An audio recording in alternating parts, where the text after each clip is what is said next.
Doctor বাবু। কি চাও? বাবু, একে একটুখানি দেখতে হবে যে। হয়েছে কি? হবে আর কি, ওর জ্বর ছাড়ে না আজ 2 মাস। তার উপর মেহু, শরীর একেবারে ভেঙে দিয়েছে। আমার উনি ছাড়া আর কেউ নেই গো ডাক্তারবাবু, আপনি দয়া করে দেখুন। ঠিক আছে ঠিক আছে, সরে এসো এদিকে। দেখবো কি, এর মধ্যে দেখছি অনেক রোগ। কদিন এমন হয়েছে? বাবু, অনেক দিন। আমি আজ 3-4 মাস ভুগছি। আর এই কাশি, এ কিছুতেই যাচ্ছে না। তুমি চুপ করো দেখিনি, খুব ক্ষমতা তোমার। আমার হাড় মাস চালিয়ে খেলে 3 মাস ওর অসুখ। ওর কথা শুনবেন না। ওর কি কিছু ঠিক আছে? নিজের দিকে ওর কোনো খেয়ালই নেই। এই শুনুন তবে আমার কাছে।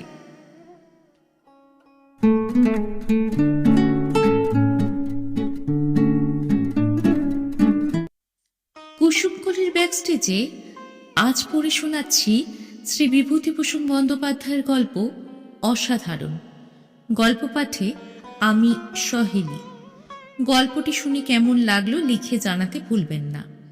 আজকের গল্প অসাধারণ, লিখেছেন শ্রী বিভূতিভূষণ বন্দ্যোপাধ্যায়। সীতানাথ ডাক্তারের দোকানে বসিয়াছিলাম সকালবেলা। খবরের কাগজ এখনো আসিয়া পৌঁছে নাই, কারণ মফস্বল জায়গা। খবরের কাগজ না পৌঁছিলে যুদ্ধের আলোচনা ঠিক জমে না। অদূরবর্তী বাজারে প্রাভাতিক সওদা সারিয়া নবীন মুখুজ্জে, শশধর মোহরী, কেনারাম মুখুজ্জে, মর্মথ মুখুজ্জে, বলায়দা প্রভৃতি ভদ্রলোক সীতানাথের ডাক্তারখানায় স্নানাহারের সময় পর্যন্ত রাজনীতি আলোচনা করিয়া থাকেন। ইহারা কোনো চাকরি করেন না। 2-1 পেনশনপ্রাপ্ত সরকারি কর্মচারী, 1-8 জনের বাপের পয়সা প্রচুর। ইহারা জার্মানি ও জাপানের সম্বন্ধে বহু ভবিষ্যৎবাণী করেন।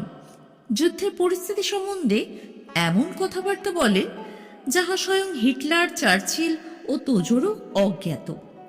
হিটলার কি ভুল করেন, চার্চিলের কি করা উচিত ছিল, জাপান এমনটি না করিয়া যদি এমনটি করিত তাহা হইলে কি ঘটিত, এই সকল মূল্যবান উপদেশ সর্বদাই সেখানে উচ্চারিত হইতেছে। বর্তমানে কেনারাম মুখুজ্জে বলিতেছিলেন, আরে এই তোমাকে বলি শোনো ভায়া, ভুলটা হিটলারের হলো কোথায় শোনো। ডানকার্কের যুদ্ধের পরেই শশধর মোহরী বলিয়া উঠিলেন, আহ, আপনি ওই এক শিখে রেখেছেন ডানকার্ক আর ডানকার্ক। আসল ভুল সেখানে নয়, আসল ভুল হলো। এমন সময় একটি পুরুষের হাত ধরিয়া একজন স্ত্রীলোক ডাক্তারখানার বারান্দাতে উঠিয়া আসিল সম্মুখের রাস্তা হইতে। পুরুষটির বয়স 40 হইতে 50-55-র মধ্যে যে কোনো বয়স হইতে পারে। রোগা, পরনে খাটো ময়লা ধুতি। মেয়েটির বয়সও নিতান্ত কম নয়, তবে পুরুষটির অপেক্ষা অনেক কম, 30-32-এর বেশি হইবে না। মেয়েটির পরনে তালি লাগানো শাড়ি, কিন্তু ময়লা নয়। মুখশ্রী একসময় বেশ ভালোই ছিল বোঝা যায়। দেহ খুব সম্ভবত অনাহারী ও ম্যালেরিয়ায় শীর্ণ। মেয়েটি বারান্দার প্রান্তে দাঁড়াইয়া বলিল, ডাক্তার বাবু। সীতানাথ ডাক্তার উহাদের থেকে একটু তাচ্ছিলের ভঙ্গিতে চাহিয়া বলিলেন, কি চাও? বাবু, একে একটুখানি দেখতে হবে। সীতানাথ ডাক্তার বুঝিয়াছিলেন ইহাদের দ্বারা বিশেষ কোনো অর্থাগমের আশা নাই।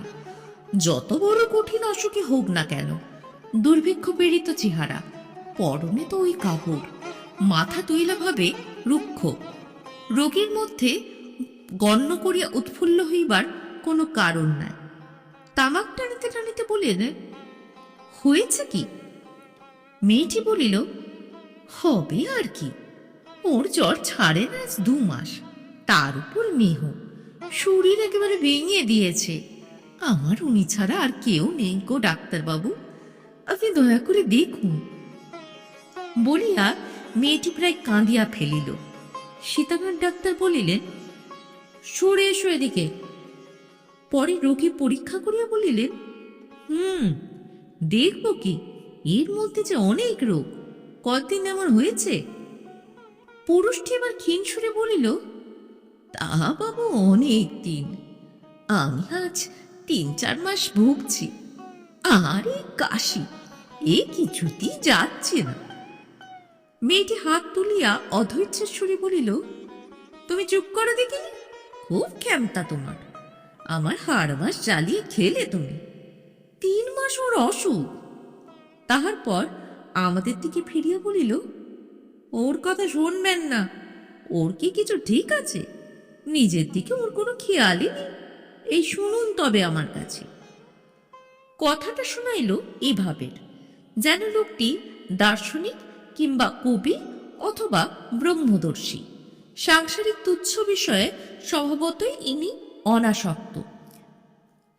বোধহয় ঈর্ষা প্রণোদিত হইয়াই সীতানাথ ডাক্তার পুরুষটিকে জিজ্ঞাসা করিয়া বসিলেন, তোমার গনোরিয়া হয়েছে কতদিন? তা বাবু 4-5 মাস হবে। সেবার যখন।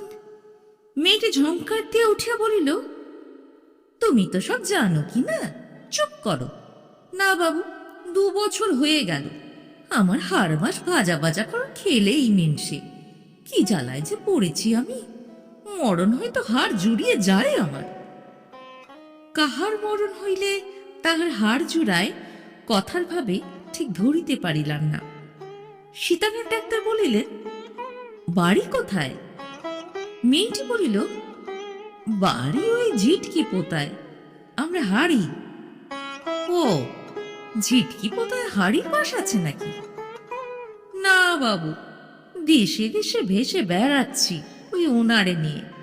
বিয়ে করা স্বামী, ফেলতে তো পারিনি। আজ 2 বছর উনি বিছানেই পড়ে, উঠতেই হাঁটতেই পারেন না। কত ওষুধ বিশুধ করলাম আমাদের দেশে ঘরে, যে যা বলে তাই করি, কিন্তু কিছুতেই সারাতে পারলাম না। দিন দিন যেন মানুষটা উঠতেই পারে না, খেতেও পারে না। তাই আজ বলি, ডাক্তারবাবুর কাছে নিয়ে যাই, একটু দেখুন আপনি ভালো করে। আমার আর কেউ নেই ডাক্তারবাবু। আমি এতক্ষণ বসিয়া বসিয়া দেখিতেছিলাম। এইবার বলিলাম, তোমার স্বামী কি কাজ করে? মেয়েটি ঝংকার দিয়া বলিয়া উঠিল, কাজ? ওরে আমার কাজের শিরোমণি রে, ও করবে কাজ। সেদিন পূবের সূর্য পশ্চিম পানে উঠবে না? পুরুষটি লজ্জিত ভাবে বলিল, না বাবু, কাজ আমি করিনি। সে ক্ষমতা নেই তো কি করব বলুন? ওই ধান ভেনে দায়গিরি করে সংসার চালায়, তাই বাজারে বড় কষ্ট হয়েছে বাবু। মেয়েটি বলিল, তুমি থামবে বাপু, না বকে যাবে? বাবু শুনুন তবে বলি, কষ্ট দুঃখর বার্তা ও কি জানে? সংসারের কোনো খোঁজ রাখেও? কৃতজ্ঞতার আবেগ বোধ হয় অসম্বরণীয় হইয়া উঠিল পুরুষটির। সে পুনরায় নম্র সুরে বলিল, তা যা বললে, ও সে কথা সত্যি বটে। ও আমাকে জানতে দেয় না, নিজেই সব করবে। আমি তো খাটতে পারি না, আমার এই ডান পাড়া একটু খোড়া, হাঁটতে পারি না। এই দেখুন বাবু, এই পাড়া। মেয়েটি আঁচল দিয়া চোখ মুছিতে মুছিতে বলিল, নাও, আর বাবুদের সামনে তোমার পা বার করে দেখতে হবে না। কিন্তু দেখিলাম মেয়েটির চোখ ছলছল করিয়া উঠিয়াছে। এই গনোরিয়াগ্রস্ত খোঁড়া অকর্মণ্য বৃদ্ধের প্রতি এতটা দরদর দেখিয়া বিস্মিত হইলাম। সীতানাথ ডাক্তার বলিলেন, তুমি ধায়ের কাজ জানো বললে না? পুরুষটি এই কথার উত্তর দিল, বলিল, খুব ভালো ধাই। তা যে বাড়ি যাবে, 1 কাঠা করে চাল, 1খানা করে কাপড়, একটি করে টাকা, ওই খরচ করে আমার চিকিৎসা করাচ্ছে বাবু। মেয়েটি ওকে থামাইয়া বলিল, তুমি চুপ করো দেখিনি, তুমি কি জানো ওসবের? বাবু ধায়ের রোজগার আগে চলতো ভালোই, এখন আপনাদের এখানে হাসপাতাল হয়েছে পোয়াতিদের জন্য। সব লোক এখানে আসে, আমাদের কাছে কেডা যাবে? ধান ভেনে যা হয়, 2 মণ ধান ভাললি 5 কাঠা চাল পাওয়া যায়।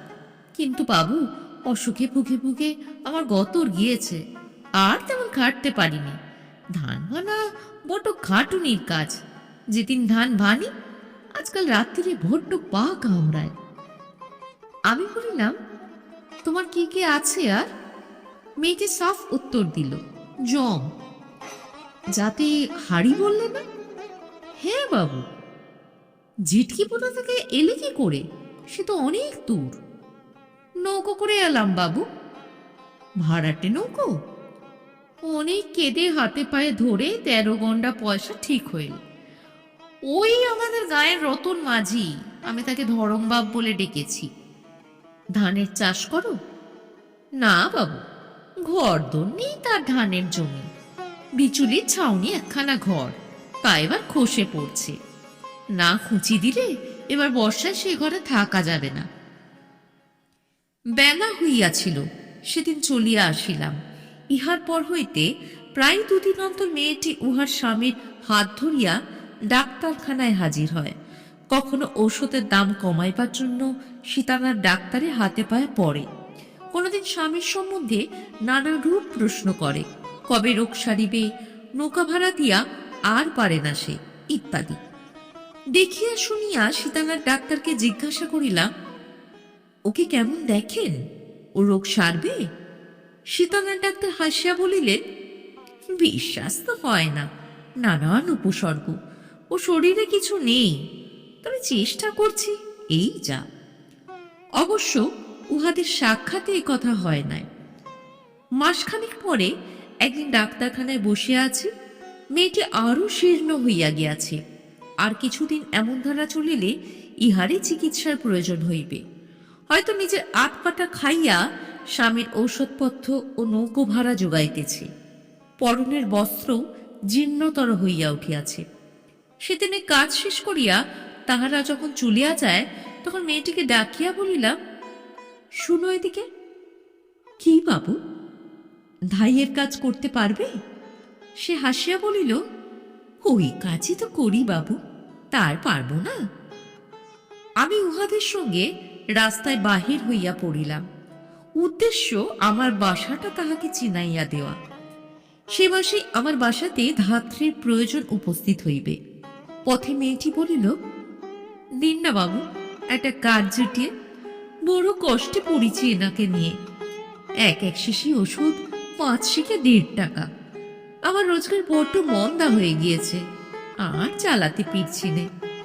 দিন একটা জুটিয়ে যা দেবে তাই নেব। 1 কাঠা চাল, 1খানা কাপড়, আর না হয় 8 আনা পয়সা দেবে, তাই নেব। আমার খাই নেই বাবু অন্য ভাইয়ের মতো। তা বাবু, আমি রাত্রিরে আতরে থাকবো, শেক তাপ করব, ছাড়া কাপড় কাচব। অনুনয়ের সুরে বলিল, দিন না বাবু, একটা কাজ জুটিয়ে। আমি বলিলাম, ওই আমার বাসা, আর দিন আসতে পরে আমার বাসাতে দরকার হবে ধাইয়ের। চলো আমার সঙ্গে, দেখিয়ে আনি। ওকে এখানে বসিয়ে রাখো। পুরুষটিকে বলিলাম, তুমি এই গাছতলে বসে থাকো, বুঝলে? বাড়িতে আনিয়া ধাইকে দেখানো হইল, কিন্তু বাড়িতে ও ধাই পছন্দ হইল না। অজুহাত অবশ্য পাড়া গায়ের অশিক্ষিত ধাই, উহাদের কি জ্ঞান আছে, ইত্যাদি। কিন্তু আমার সন্দেহ হইল, আসল কারণ মেয়েটি দেখিতে ভালো এবং আমি সঙ্গে করিয়া আনিয়াছি বলিয়া। পরদিন আবার রাস্তায় দেখা তাহাদের সঙ্গে। ডাক্তারখানায় দুজনে চলিয়াছে।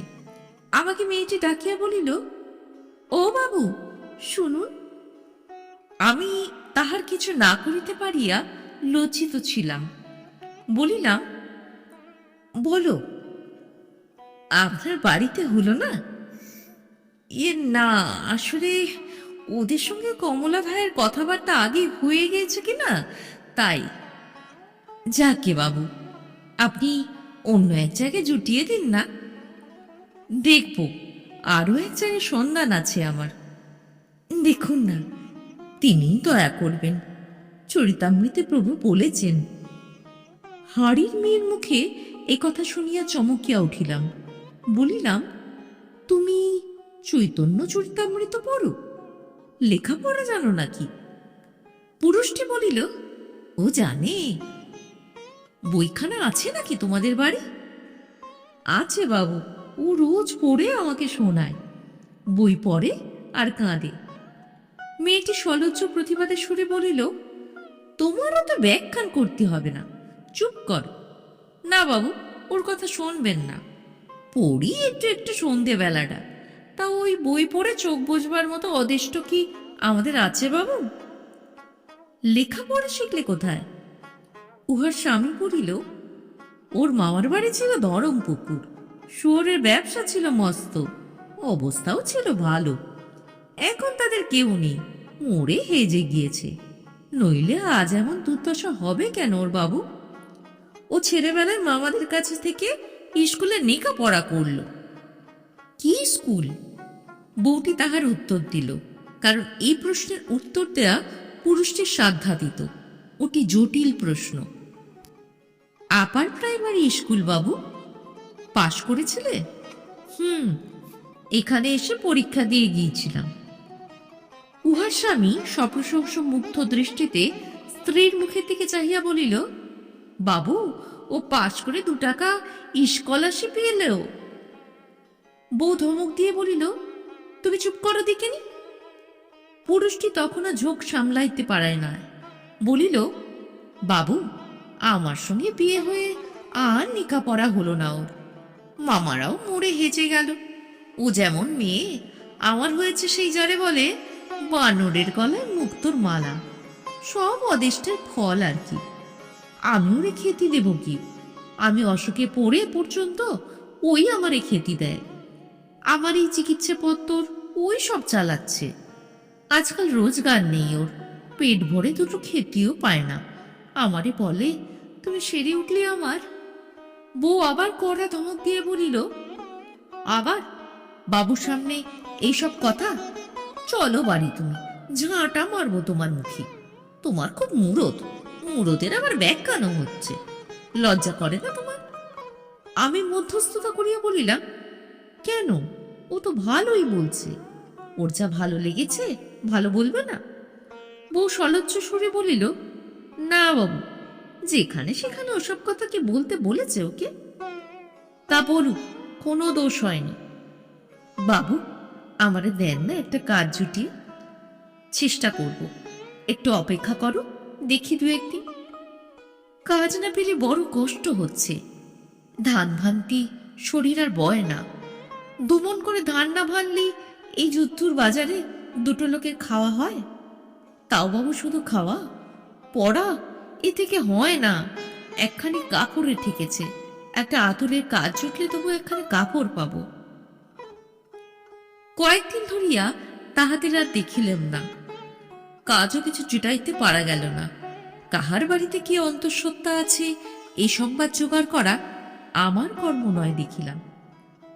এই সময় মন্বন্তর শুরু হইয়া গেল। চাউলের দাম আগুন হইয়া উঠিতেছে দিন দিন। আমাদের এই ক্ষুদ্র টাউনের আশপাশের পল্লীগ্রাম হইতে দলে দলে ক্ষুধার্ত নরনারী হাঁড়ি ও মালসা হাতে ফ্যান ভিক্ষা করিবার জন্য ছুটিয়া আসিতে লাগিল। ক্রমে এমন হইল, ফ্যানও অমিল। 10-20 ফ্যান কোনো গৃহস্থ বাড়িতে থাকে না। যাহা থাকে তা প্রথম মহরাতেই ক্ষুধাকৃষ্ট নরনারীদের মধ্যে বিলি হইয়া যায়। একটু বেলায় যাহারা আসে তাহাদের শুধু হাতে ফিরিতে হয়। লোক 2-1টি করিয়া মরিতে শুধু করিল তাদের মধ্যে। টাউনের কুণ্ডবাবুরা ও দাঁবাবুরা প্রতিদিন 100-150 লোককে খিচুড়ি খাওয়াইতে লাগিলেন। কিছু অর্ধলঙ্গ অনসংক্লিষ্ট দিশাহারা নরনারীদের সংখ্যার তুলনায় তাহা নিতান্তই অল্প। ইহার মধ্যে আবার ত্রিপুরা জেলা হইতে বহু নরনারী আসিয়া কোথা হইতে জুটিল। তাহাদের কথা ভালো বুঝিতে পারা যায় না বলিয়া যে গৃহস্থের দৌড়ে যায় তথা হইতে তাহারা বিতাড়িত হয়। কোথাও তাহারা তেমন সহানুভূতি পায় না। এই মহা দুর্যোগের হেরিকে কত লোককে তলাইয়া যাইতে দেখিলাম। কতবার মনে ভাবিয়াছি ওই মেয়েটির কথা। ধান ভানিয়া রুগ্ন স্বামীর চিকিৎসা চালাইত, নৌকা ভাড়া করিয়া হাত ধরিয়া লইয়া আসিত ডাক্তারখানায়। চৈতন্য চরিতামৃতের কথা বলিত। তাহাদের আর পথে ঘাটে দেখি নাই অনেকদিন। সীতানাথ ডাক্তারকে একদিন জিজ্ঞাসা করিলাম।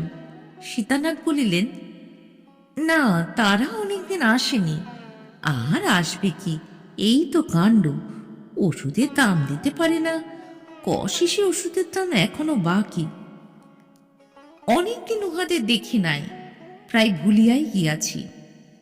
ভাদ্র মাসের দিকে আমাদের মহকুমার রিলিফ কমিটির যত্নে লঙ্গরখানা খোলা হইল। সেখানে প্রত্যহ বহু দুস্থ নরনারী লঙ্গরখানায় খিচুড়ি খাইতে আসিত। উহাদের মধ্যে একদিন আবার মেয়েটিকে দেখিলাম, একটা মালসাই করিয়া লঙ্গরখানার খিচুড়ি লইয়া কোথায় যাইতেছে। আমি ডাকিয়া বলিলাম, তুমি কোথায় এসেছিলে? আমাকে দেখিয়া সে লজ্জিত হইল, বলিল, এই। তোর স্বামী কোথায়? ওই পুরনো ডাকঘরের পেছনে বটতলায়, আজকাল হাঁটতে পারে না মোটে। চলো দেখে আসি। কৌতূহল হইল দেখিবার জন্য, তাই গিয়াছিলাম। গিয়া মনে হইল না আসিলে আমার বড় ঠকিতে হইত, কারণ যে দৃশ্য দেখিলাম তাহা সচরাচর চোখে পড়ে না। পুরানো পোস্ট অফিসের পিছনে যেখানে গভর্নমেন্টের কলেরা ওয়ার্ডের ঘর, তার সামনে বটতলায় এক ছেঁড়া চাতাই পাটিয়া বউটির খোঁড়া স্বামী শুইয়া আছে। মনে হইল লোকটা চাটাইয়ের সঙ্গে মিশিয়া গিয়াছে, এত রুগ্ন। মেয়েটি তাহার পাশে বসিয়া লঙ্গরখানার খিচুড়ি তাহাকে খাওয়াইতেছে। দুপুর বেলা রাস্তা দিয়া অনেক লোকে যাতায়াত করিতেছে, কেহ চাহিয়া দেখিতেছে, কেহ দেখিতেছে না। খাওয়ানো শেষ হইলে সে কলেরা ওয়ার্ডের কম্পাউন্ডের টিউবওয়েল হইতে শতচ্ছিন্ন শাড়ির আঁচল ভিজাইয়া জল আনিয়া স্বামীর মুখে নিংড়াইয়া দিল। লোকটা হাঁ করিয়া দুঠোক জল গিলিয়া বলিল, আর একটু খাবো। মেয়েটি আবার গেল টিউবওয়েলের কাছে, আবার শাড়ির আঁচল ভিজাইয়া জল আনিয়া ওর মুখে দিল। আমি কখনো এমন দৃশ্য দেখি নাই। বলিলাম, অমন করে জল আনছো কেন? মেয়েটি বাহাত দিয়া কপালে ঘাম মুছিয়া বলিল, ঘটি বাটি কিছু নেই, কিসে জল আনি? কেন, মালসাটা? সে মালসাটা তুলিয়া আমার কাছে আনিয়া দেখাইল, বলিল, সবটা খেতে পারেনি, আধ মালসা রয়েছে, রাত্রিরে দেব, খাওয়া কমে গিয়েছে একেবারে। তারপর মালসাটা যথাস্থানে রাখিয়া আসিয়া বলিল, বড় কষ্ট হয়েছে বাবু, দিন না একটা কাজটা জুটিয়ে, এক কাঠা চাল শুধু, খুব কমের মধ্যে করে দেব। এই তাহার সহিত আমার শেষ সাক্ষাৎ।